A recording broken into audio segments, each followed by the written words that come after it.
Hi, folks. We're live. It's Bradley J, and welcome to the broadcast. Our guest today is Rich Rubino, who has a giant book. It is a really big book and weighs a lot. Feel free to comment. We'll ask you a couple of trivia questions, and maybe Rich will allow me to ask him some trivia questions from his book. Sure. So thanks for being on the program. Oh, you're welcome. Thank you so much for having me on. And how did you come to write this book? I mean, give me the 2-minute. This is your life. You know, I know you're from Marblehead, and Yeah. I know now that you are a political analyst. You probably weren't always a political analyst. You know, what did you do in high school? Were you like a political guy even in high school and in college and in your early career? Or how was that evolution? Yeah, it's interesting. So when I was growing up, I had a congenital interest in politics. I remember having all those presidential figurines and for inadvertently kind of memorizing everything about Chester Arthur and Benjamin Harrison and Grover Cleveland. And then when Marblehead got cable, C-SPAN, I discovered C-SPAN, and for some reason, I just had this interest. It has gravitational pull toward it. So I'd come home and I'd watch congressional hearings. I'd watch special order speeches where members of the House of Representatives would essentially speak on any topic for an hour or even longer, and they'd have colloquies between different members. And I just got a certain interest in that. So that was kind of my passion, was watching these hearings. Then undergrad, I went to Assumption and studied communications and political science. And then I went to grad school at Emerson and studied journalism. So I always wanted to kind of amalgamate the two, amalgamate politics and amalgamate journalism. I've worked on a couple of campaigns. I worked on Christy Myhouse's gubernatorial campaign. And I was working for a while in a group called the National Popular Vote, which is trying to change the way the Electoral College allocates votes. Basically, the Constitution says each state shall appoint in such a manner as the legislature thereof may direct a number of electors, but doesn't say how the electors are being appointed. So basically, this movement started by John Cause in California is essentially to try to change it so that this interstate compact that each state would award their electoral votes to whoever wins the national popular vote, not their specific state. And then I started, I got the interest. I've always had political trivia interest, and I was looking for books about, kind of interesting things about politics in general, and I couldn't find anything. So for my first book, it gave me the ideation in my head that maybe I should write a book specifically about kind of interesting things in American history. So the first book was called The Political Bible of Little Known Facts in American Politics. And then I started doing a book tour, and people asked me about the quotations. So that gave the idea. The second book was just about quotations in American history. Then I wrote a book about the Electoral College after that. And then my fourth book, American Politics on the Rocks, is more or less kind of an analysis. It's very interesting things, again, in American politics. And then all of a sudden I got this idea kind of for a fifth book, because people would ask me trivia questions, but they just say, well, these aren't asked in form of trivia. So I thought maybe I should write a book specifically about political trivia. And it's unprecedented. There's nothing out there like it. There are presidential trivia books, but the presidential trivia books oftentimes are just question, answer, question, answer. I want to give some context. I want to provide some interest. So it's not only educative, but also I want it to be interesting and sometimes bizarre or even comical. So that's kind of, I guess, that's kind of the thumbnail sketch of my life, I guess. Well, it's not just a throwaway book. It weighs like, I don't know, a pound and a half. It's it's big, easy to read, with over 2,000 trivia questions. Yes. Back to when you were a kid, like 8. Why did you get the presidential figurines? What was it? Your parents that steered you in that direction, or just a crazy accident? Crazy accident. I don't know where they came from. My parents never had any interest in politics, but I can remember these figurines. I found them somewhere. Maybe my parents had them or something, but they went from George Washington to Lyndon Johnson because they must have stopped in about 1965, because he was the last president. I just remember looking at him and for some reason just kind of having that gravitational pull toward looking at those figurines and wondering kind of what the presidents were like. And obviously at that time, there wasn't any internet that I could go on and just Google something. So I would imagine a little bit. And then I remember getting a Book of Presidents. I remember looking at the Look Up Book of Presidents and kind of reading about some of the presidents. I always was gravitated towards some of the more obscure presidents. So I had that interest, but that coupled with watching C-SPAN really kind of created this whole narrative, I guess. But no, I don't know where they actually, that's a good question. I don't know where they came from. I just remember that being in like a big box and looking and, just kind of perusing them all the time. And so you just found them in a box in the attic? Not really. I don't think it was in the attic. It was actually in a closet, and it was on the top shelf of a closet. Now, how I got those, I don't remember, but for some reason, I just gravitated toward them. And that is what directed you for the rest of your life. Pretty much, yes. Believe it or not. Imagine if you, I mean, that's, if you hadn't found that box, you'd be an entirely different person in an entirely different place. I'd take up a life of crime, I'm sure. Now, there's more than presidential trivia in here, yeah. right? Can you talk about the scope of the trivia questions? Sure. Well, it's obviously, I mean, most books that you see that are trivia about politics, it's presidential trivia, and that's it, nothing else. So what I did is I put, there's a presidential section, then there's a presidential quote section, then there's a presidential campaign section, which is kind of my passion in terms of having a certain interest. So that's the section that's the longest section. I think it's about 132 pages.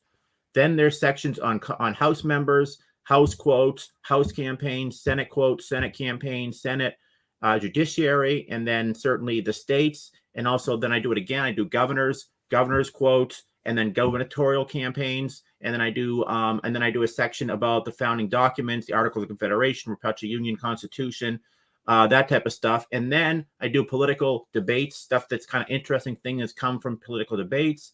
And then I do a thing about political insults when politicians have essentially excoriated each other, which I find funny. And then I end it with kind of the grand finale, celebrities commenting about politics, which I always find fascinating. How would you rate this as far as degree of difficulty? That's a great question. I would say degree of difficulty on a scale of 1 to 10, I would grant this about a 7 or an 8, I think. It depends. It's interesting. I try to make some questions relatively easy for the layman, if you will, than others. I try to make more, as opposed to just making it a matter of can you get this or not. I want you to then, if you say, oh, well, this happened, then you'd actually look at it and you'd say, oh, this is why, and then there'd be context. That's more of, I think, what the mission was, as opposed to trying to make it easy or hard. But I do think that if you don't have very much of an interest in politics, obviously this would be kind of austere to figure all these questions out. Did you know these questions? Obviously not all of them. To what degree did you have to research these, and to what degree did you just know the questions?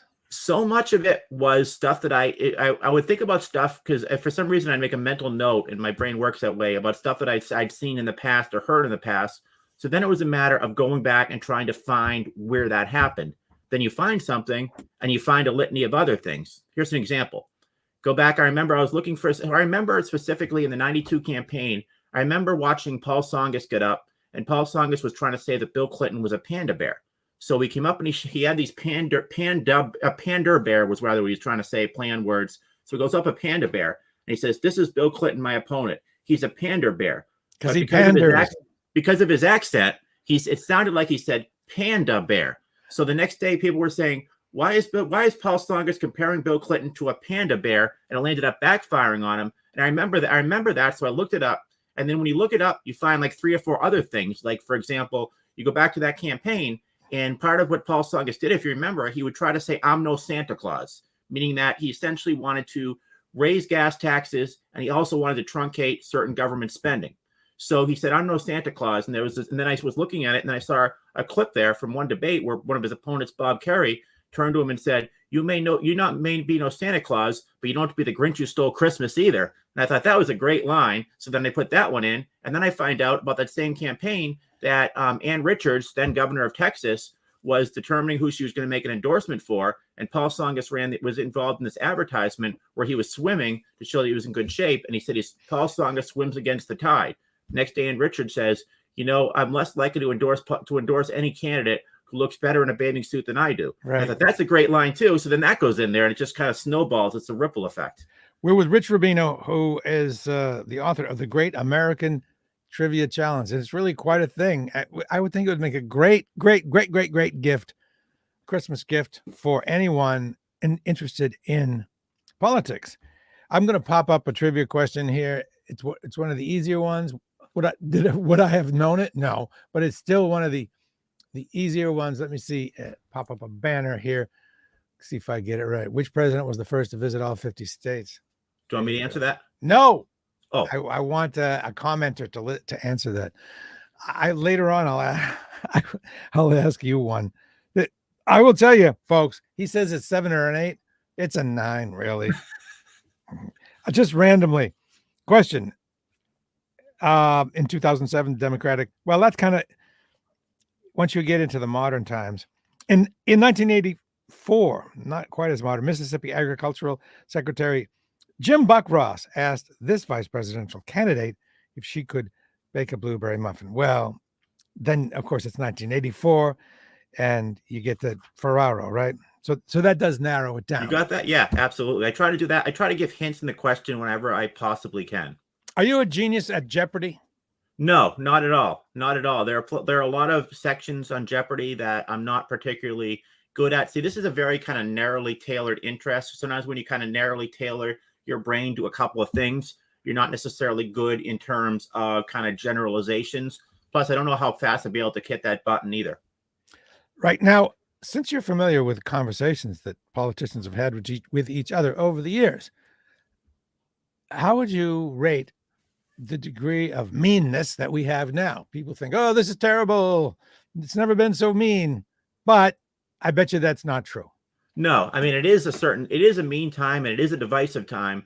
But if you go back to certainly the founding, and you certainly see the way Thomas Jefferson and John Adams, two former friends, the way that they didn't necessarily go after each other themselves, but at the time they would have newspapers, and their newspapers would essentially go after the other candidate, talking about how one of them was a hermaphrodite. I mean, it was really, really nasty at the time. And they later actually reconciled later in life, and they would write letters. But basically what happened in the George Washington presidency is there was a splinter between Thomas Jefferson and what became the Democratic Republican Party, which essentially wanted a agrarian republic. They wanted very much less government. That might be seen as a libertarian party today. And the Federalist Party, which John Adams essentially was one of kind of the forefathers of, which wanted a more encompassing federal government. So that's when it kind of started. But in terms of divisiveness, that was certainly one time. And then you can go certainly to the Civil War. Certainly the Johnson presidency was kind of an inflection point, because on the one hand, you had civil rights, which galvanized a lot of Southerners against the president. And certainly there was a lot of anger when Lady Bird Johnson went around the country. I mean, she was given, people were yelling racial slurs at her in 1964. Then in the end, the second 2 years of the Johnson presidency, you had Vietnam, and that's where the left becomes galvanized. Hey, LBJ, how many boys did you kill today? And people would yell that no matter where he was, to the point that the Secret Service had to tell him in about 1967 and 68 that we can't guarantee your safety unless you're on military installations. So there have been times where, it has been very divisive. And also, by the way, there's a lot of the divisions. I think part of it is the divisions used to not necessarily be a partisan issue, because it used to be that the Democrats had Southern conservatives and Northern and Western liberals and moderates. So in the Civil Rights Act in 1964, every solitary Southern Democrat, except Ralph Yarborough from Texas, voted against the Civil Rights Act. Every solitary Democrat from the North, except Robert Byrd from West Virginia, voted for the Civil Rights Act. So you had divisiveness within the political parties. Now what you have is that the parties are so ideologically homogenized that there's very few kind of independent voices, if you will, within the parties. So now it's Republicans and it's Democrats. But I also think, though, that social media has proliferated it, because now you can actually see what that guy in your 8th grade English class actually thinks, when before that you would have had a very kind of polite relationship with that person. Now you actually know, because a lot of people are very vociferous about their politics. So that's where it is a little bit different. But certainly, if you go back in history, politics ain't beanbag. And by the way, and George Wallace ran for president in 1968. He actually said this directly. He said, politics has been too nice. What we really need is a little meanness. There you go. Here's a question for you, one of your own questions.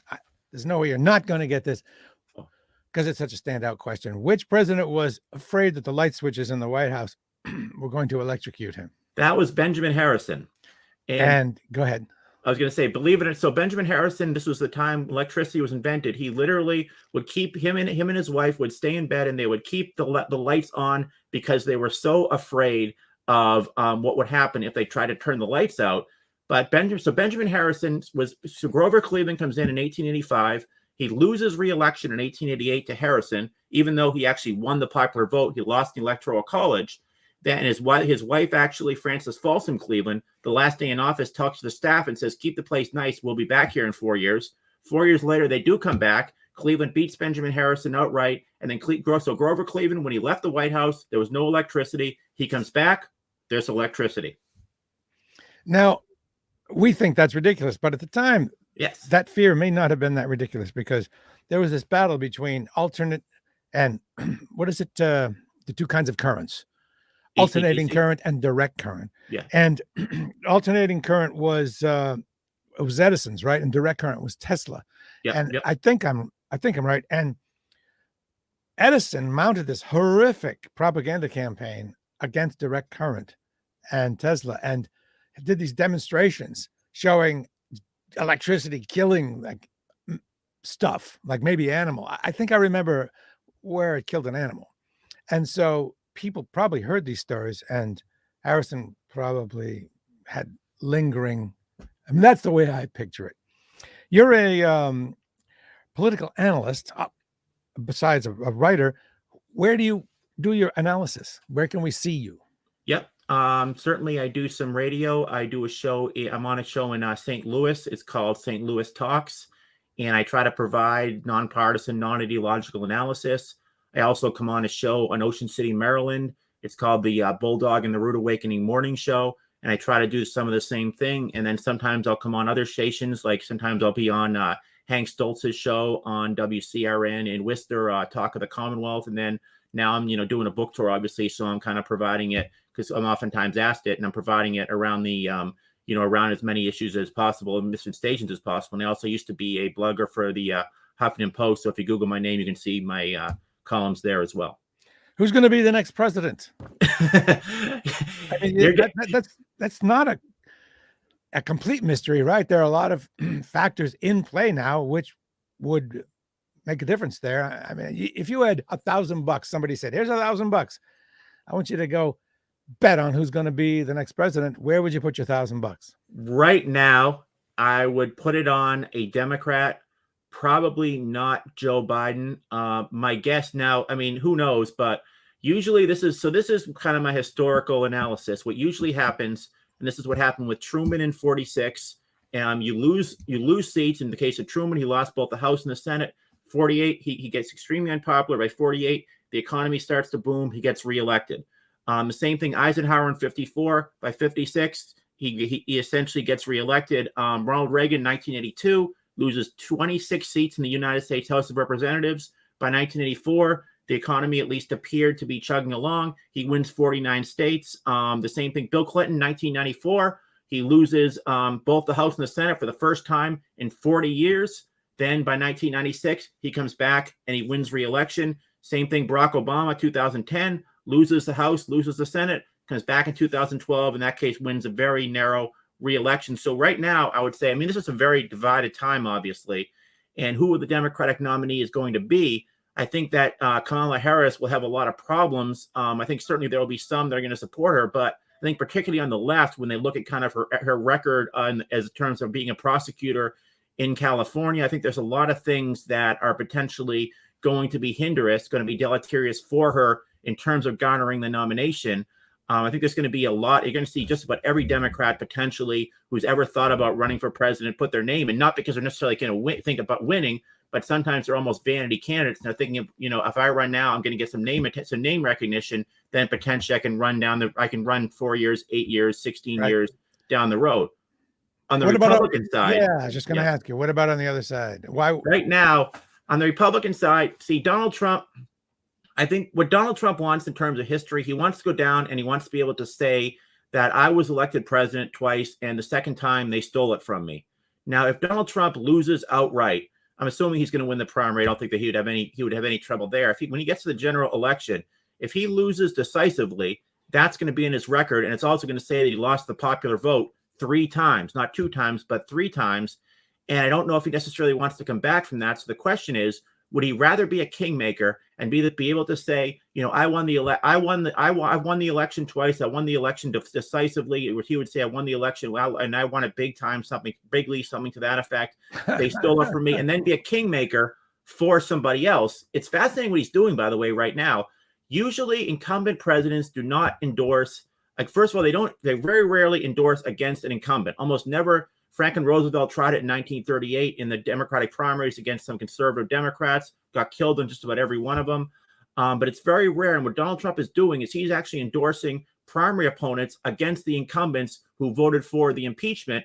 And now even candidates who voted against his impeachment, in terms of sometimes, when two districts when two districts are kind of gerrymandered together, he's making endorsements there. He just did that in West Virginia. He's endorsing he's endorsing the Idaho governor's race against an incumbent Idaho governor who's generally Governor Little, who's generally relatively conservative, because the lieutenant governor he thinks is more conservative. It's fascinating. He's really created this kind of alternative. There's kind of two alternative Republican parties now. There's kind of the establishment Republican Party, and then there's the Donald Trump version. And Donald Trump has essentially made himself the kind of the tribune of this insurrectionist bloodline in the Republican Party. And it's absolutely fascinating because a lot of these people's loyalty is more to conservatism than it is to the Republican Party, whereas a lot of the more establishment Republicans are more loyal, I think, to the Republican Party. They may be conservatives, but their number one goal is more to be kind of spoilsmen for their states, to try to bring things to their states, whereas the people who are essentially Donald Trump Republicans, I think they basically have an ideological crusade, which is to kind of change the Republican Party in Donald Trump's image. It's fascinating what he's done. Any chance that the events of January 6th have enough impact so that Trump looks a little weak in the primary and maybe a DeSantis says, you know what, I'm going to go for it? Any chance of that? Just I don't think so. I mean, DeSantis, first of all, has to get reelected. And he's right now, if you look at the polls, Charlie Crist is probably the front runner, and they're about neck and neck right now. So he has to run for reelection. And my guess is he's going to have to make a promise, because in the debate, they're going to ask him, will you serve your full term? And I can't see him essentially, if you're ahead, when George W. Bush was running for reelection in 1998, they asked him the question, will you serve out your full term? He had a 76% job approval rating. So he said, you know what? I can't answer that directly. But he was so far ahead, it did not matter. Gary Monroe, the land commissioner, his opponent, kept asking him that. And he kept saying, you really got to think about that if you think I'm going to serve the full term. And he was actually able to give that answer. Now, Bill Clinton in 1990, when he ran for reelection against Sheffield Nelson, they asked him that question in a debate. They said, will you serve your full term? And his answer was, he said, you bet. Then he wins re-election decisively. And then after that, he goes through a legislative session. Then by September, October of 1991 rather, he goes on what's called a listening tour of Arkansas. And he goes around the state and he asks voters what they think of, essentially me reneging from that pledge. And he later said that basically most voters were either kind of insouciant or blasé about it, or they said, we think you could do more for our state as president than you can do as governor. And so eventually he says, yes, I'm going to run for president. It hurt him a little bit, but it ended up working for him. In DeSantis's case, DeSantis is more like where Bill Clinton is. He can't essentially say, you know what, I can't promise you I can't promise you that I'm going to serve out my full term because it's such a close election. He's giving impetus, he's giving ammunition to the Democrats. So my guess is he's going to have to make that pledge. And then after the election, then the question is, obviously, if Donald Trump runs, he's not going to run. If Donald Trump does not run, then somehow he has to somehow be able to get out of that pledge. And my guess is he's going to do something similar to a listening tour. He's going to say that, I think I can do a lot more for the people of Florida as a president. Pete Wilson, by the way, did the same thing. Pete Wilson ran for re-election in 1994. And that he said, essentially, I will not run for president. I'll serve out my full term. 1995, Pete Wilson announced he's going to run for president. And he says, you know what? When I said it at the time, I meant it. So it's very interesting how DeSantis is going to kind of play this, I think. Rich Rubino, you are a great guest, and this is a great book. It really is. Thank you. That's a heartfelt endorsement. And it doesn't feel, you get some of these books and they seem like somebody slapped them out in a few minutes. This is super substantial and will make any Christmas stocking feel like, whoa, there's something big in there. And it took you 2.5 years to write? Oh, yeah, absolutely. It's a litany of questions. And every time, so much of it was thinking back to something that I already knew.